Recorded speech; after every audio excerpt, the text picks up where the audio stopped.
Le jour où cette vidéo sortira, nous serons le 8 mars 2024, journée internationale des droits des femmes. Et comme toute féministe qui se respecte, eh bien je vais faire une vidéo sur ce sujet.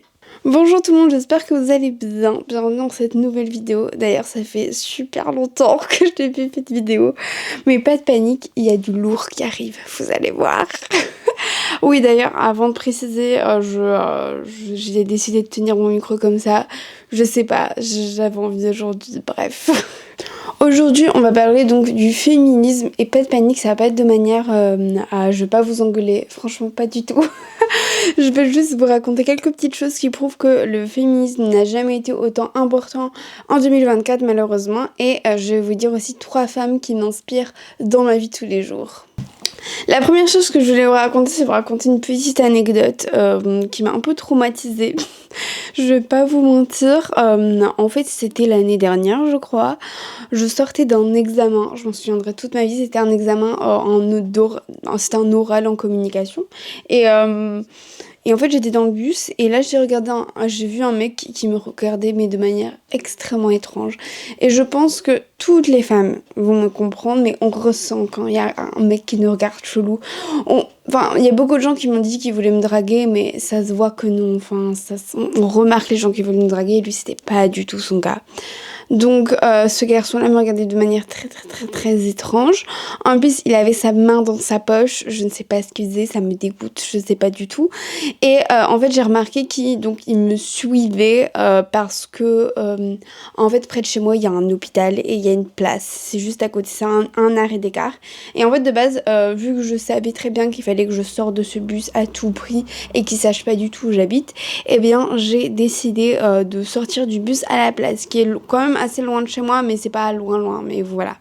Donc en fait mon projet était de sortir à la place parce que je savais qu'il y avait beaucoup de gens, il y avait vraiment beaucoup de gens, donc au moins j'étais en sécurité. Plus il y a de gens, plus vous êtes en sécurité. Et donc ce qui s'est passé, c'est que avec le stress, j'ai complètement zappé d'appuyer sur le bouton. Du coup, sauf que en fait je me suis levée de ma chaise, enfin de ma chaise du bus du coup, je me suis levée et là j'ai vu qu'il s'est levé aussi comme s'il allait se sortir du bus, sauf que lui non plus n'avait pas appuyé sur le bouton, donc là j'ai tout de suite compris que il allait me suivre clairement. Et donc après, donc à l'hôpital, j'ai appuyé sur le bouton et en sortant c'était extrêmement flippant, rien qu'à y penser, c'est vraiment horrible. En sortant, je sors et en fait il y a des escaliers pour arriver à l'hôpital près de chez moi, donc je monte les escaliers. Et là, je vois le mec qui me regarde, mais de manière extrêmement chelou. Et je pense qu'il a compris que j'avais compris qu'il me suivait, parce qu'il me regarde de manière extrêmement chelou. Et donc là, je suis partie et je ne l'ai plus jamais vu, les gars. C'était il y a 1 an ou 2 ans, en vrai. Je ne sais plus. Mais vraiment, c'était hyper traumatisant. Parce que vraiment, je ne savais pas quoi faire. En plus, il y a 2 ans, j'avais bientôt 19 ans, donc c'était extrêmement flippant pour moi. J'ai été à l'hôpital et heureusement, il y avait un infirmier hyper gentil, s'appelait Jean-Louis, je m'en souviens très bien. Adorable, il a tout de suite compris la situation en fait et il m'a mis dans une pièce à part pour me rassurer parce que forcément je faisais une crise d'angoisse, c'était hyper angoissant. Et en fait depuis ce jour-là je suis pas très à l'aise dans le bus. Bon non, je prends plus le bus parce que j'ai le permis, mais pendant les 2 dernières années où je prenais le bus, j'étais terrifiée à chaque fois, et je me souviens très bien, le lendemain du coup j'avais un autre examen, donc j'ai dû reprendre le bus, et c'était tellement flippant. J'avais l'impression que tous les mecs, bon c'est bizarre mais c'était que des mecs, tous les mecs j'avais l'impression ils étaient chelous, ils allaient m'agresser ou quoi que ce soit. Au final non, mais voilà, c'était très stressant. Et quelque chose que j'ai failli oublier vous dire, c'est que j'avais essayé d'aller porter plainte. Sauf que essayer le bon mot, puisque quand je suis arrivée là-bas, le policier m'a dit que je ne pouvais pas porter plainte parce que je ne savais pas identifier cet homme. Voilà, je ne savais pas dire son nom, son prénom, ni son adresse. Donc voilà, je ne saurais pas porter plainte. Sauf que, je sais pas si vous vous êtes déjà fait suivre dans la rue, mais moi j'allais pas me retourner et lui demander son nom et son prénom, son âge, son numéro de téléphone pour aller porter plainte. Bref. Une autre raison pour laquelle le féminisme et le droit des femmes est extrêmement important, c'est qu'il y a eu 94 féminicides en France l'année dernière et 24 féminicides en Belgique. Donc le féminicide, pour ceux qui savent pas, c'est des femmes qui se font tout simplement tuer parce que ce sont des femmes, voilà. Donc ça peut être par leur mari ou par leur ex-mari. Et aussi la violence conjugale, ça fait partie de ce thème-là forcément. Et ce qui est extrêmement grave, c'est qu'il y a eu énormément de témoignages de femmes qui vont aller porter plainte parce que leur mari ou leur ex-mari est violent ou la harcèle, et cette personne donc elle porte plainte et il n'y a aucune suite. Et on apprend quelques années plus tard que cette femme a donc été tuée par son mari ou son ex-mari. C'est terrible, vraiment. Bon, ça, je trouvais ça important d'en parler, mais malheureusement, on ne peut rien faire tant qu'on n'est pas dans la loi, malheureusement. Une autre raison beaucoup moins grave, mais qui quand même pose question, c'est le fait que tout simplement, en tant que femme, on ne peut pas se promener dans la rue tranquillement. Voilà. Je sais pas si c'est moi qui suis complètement parano, mais personnellement, je mets toujours des écouteurs quand je suis dehors. Je sais pas, en fait j'aime pas marcher sans rien dans les oreilles. Bref, c'est un autre sujet. Mais par contre, quand je sais qu'il y a un homme derrière moi, alors c'est toujours des hommes, je sais, mais j'ai jamais été harcelée dans la rue par des femmes. C'est comme ça, c'est la vie. Et c'est pas tous les hommes, hein, je tiens à le préciser. Il y a des hommes qui sont extrêmement respectueux et j'en ai et je kiffe quoi. Et donc personnellement, donc je disais que je mettais des écouteurs ou un casque avec de la musique. Et quand je vois un homme chelou derrière moi, je coupe ma musique. Je coupe ma musique et je fais la fameuse méthode où je mets les clés entre mes doigts pour au cas où il m'agresse, je peux me défendre.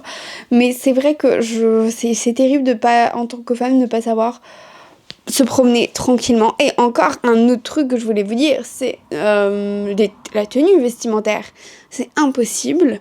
Par exemple, là, j'ai une robe très moulante. Eh bien, je ne suis pas sûre. Il y a des fois, j'ose la porter et quand je suis entourée, et des fois, non. Et même si c'était le soir, par exemple, jamais de la vie, je la porte. C'est vrai que je suis quelqu'un que j'aime beaucoup m'habiller, surtout, forcément, en été, j'aime beaucoup m'habiller sexy, etc., avec des robes moulantes. Enfin, vraiment, tous des trucs ainsi. Mais vraiment hyper, j'aime beaucoup ça. Et en fait, j'ose pas la plupart du temps, j'ose pas sortir seule comme ça. Parce que je sais très bien qu'il y a des mecs, ils sont excités par un bout de peau, par une épaule des fois. Donc bon, c'est la vie malheureusement. Maintenant, on va parler de sujets beaucoup plus positifs. Les 3 femmes qui m'inspirent le plus dans ma vie de tous les jours. Alors, il y en a 3, mais voilà, il n'y a pas de... c'est pas un top 3, vraiment, c'est les 3 qui m'inspirent. Il y en a plus que 3, mais j'ai décidé d'en choisir 3 pour cette vidéo. La première personne, c'est une des piliers du combat du féminisme, c'est Simone Veil. Pour ceux qui ne connaissent pas Simone Veil, je vais donc vous lire une micro-biographie d'elle, parce qu'elle a vraiment une vie incroyable. Et je vais vous lire ça, je l'ai pris d'un site qui s'appelle L'Internaute. Donc je vais vous lire ça, je vais prendre mon petit ordinateur.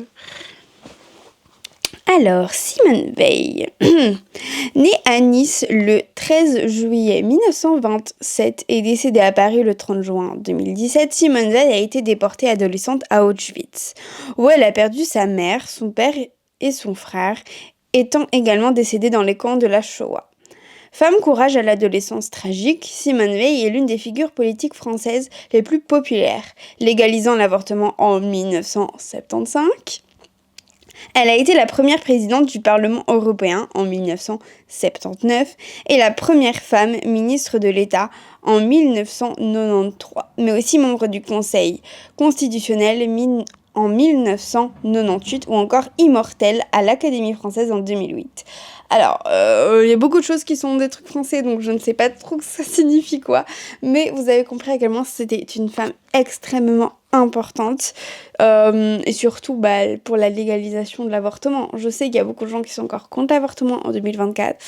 Bref, je sais pas comment c'est possible. Bref grâce à elle, en France en tout cas, l'avortement est donc légal, et en Belgique aussi du coup, mais voilà. Je l'aime cette femme. Cette femme est incroyable, c'est vraiment une femme forte. La deuxième personne, c'est sur un tout autre sujet. Ça, c'est plus professionnellement, je trouve. C'est Gaël Garcia Diaz. Si vous ne la connaissez pas, c'est une influenceuse, youtubeuse, créatrice de contenu, vous appelez ça comme vous voulez. Mais je trouve que pour ce qu'elle fait, le mot créatrice de contenu est le plus adapté. C'est vraiment une femme extraordinaire. Vraiment. Professionnellement, c'est une de mes plus grandes inspirations pour ma chaîne YouTube. Même si on n'a pas le même... c'est pas le même domaine. Moi, je parle pas que du maquillage, par exemple. Je suis pas du tout maquillée. Je parle pas du tout du maquillage, mais je parle vraiment de la manière qu'elle a eu d'évoluer. Et je pourrais mettre dans le même panier Lena Situation, par exemple, dont je suis totalement fan, vous le savez très bien. C'est aussi une de mes énormes modèles pour ma future profession quand j'arrive. C'est vrai que Gaëlle Garcia Diaz, elle a été un peu boycottée par toutes les marques. Si vous ne savez pas, en gros... étant donné qu'elle parlait un petit peu vulgairement avec son personnage de Martine, et bien personne, aucune marque quasiment, ne lui envoyait des colis ou même acceptait certaines marques n'acceptaient pas de la prendre en collaboration. Donc vraiment, elle a réussi et maintenant elle a sa propre marque de maquillage et de soins. Incroyable, vraiment, cette femme est... Elle est trop forte, vraiment. Même si moi, mon rêve n'est pas d'avoir ma marque de maquillage ou de soins, vraiment, je trouve que c'est vraiment le principe même. Elle est vraiment partie de rien. Et en plus, elle a eu une vie, mais si vous savez pas, elle a fait du poker, elle a été présentatrice télé, elle a été mannequin pour Playboy, enfin, elle parle, je sais plus combien de langues, 5 langues, je crois. C'est vraiment... En plus, elle est belge. J'aime trop, vraiment, elle est incroyable. Pour la troisième femme qui m'inspire, alors imaginez une femme qui, à 27 ans, se retrouve avec un bébé de 8 mois. Alors 7 ou 8 mois, je sais plus. Elle se retrouve avec un bébé de 7 ou 8 mois. Après un divorce houleux avec son ex-mari, elle a dû vivre chez sa mère. Et donc pour moi, ça c'est une femme extrêmement forte. Et cette femme, c'est ma maman. Et ce bébé, c'était moi. C'est vrai que c'est quelque chose que je vous en ai pas parlé beaucoup, mais c'est vrai que mes parents sont divorcés depuis que j'ai 8 mois. Et bah moi, je m'en fiche un peu parce que j'ai jamais vécu avec mes parents ensemble, donc ça me fait rien du tout. Mais ma mère est quelqu'un d'extrêmement forte. D'ailleurs, quand elle va voir cette vidéo, maman, je t'aime très fort. D'ailleurs, je t'ai toujours pas offert ton cadeau d'anniversaire, mais bon, ça ne serait tardé. Et ma maman est quelqu'un d'extrêmement forte. En plus, elle a dû nous gérer avec ma soeur. On a eu des problèmes de santé quand on était petite. Et toujours maintenant pour ma part. Mais elle a été incroyable, ma maman. Je sais pas trop quoi dire de plus. En fait, je sais pas trop dire mes sentiments, c'est horrible. Mais voilà, je voulais la mettre dans les 3 personnes qui m'inspirent le plus. Parce que, quand j'ai vraiment su toute mon histoire, quand elle m'a vraiment tout raconté quand j'étais adolescente, c'est vrai que quand on est adolescent, on est un peu bébête, donc je me rendais pas compte. Mais là maintenant, en tant qu'adulte, je me rends compte et je me dis, ouais, c'est quand même fou quoi. Elle s'est retrouvée à 27 ans avec un bébé. Un truc de fou. Et donc maintenant, elle est incroyable. Elle a une deuxième fille, elle a un mari, elle est géniale, ma mère. Donc voilà. Voilà les copains, pourquoi je vous appelle les copains, je ne sais pas. J'espère que cette vidéo vous a plu. Moi je suis trop contente de l'avoir faite, vraiment. C'est une vidéo que je voulais trop faire pour la journée des droits des femmes parce que c'est une journée extrêmement importante et je sais pas si vous en rendez compte, même les hommes, je pense que vous en rendez compte parce que c'est une évidence.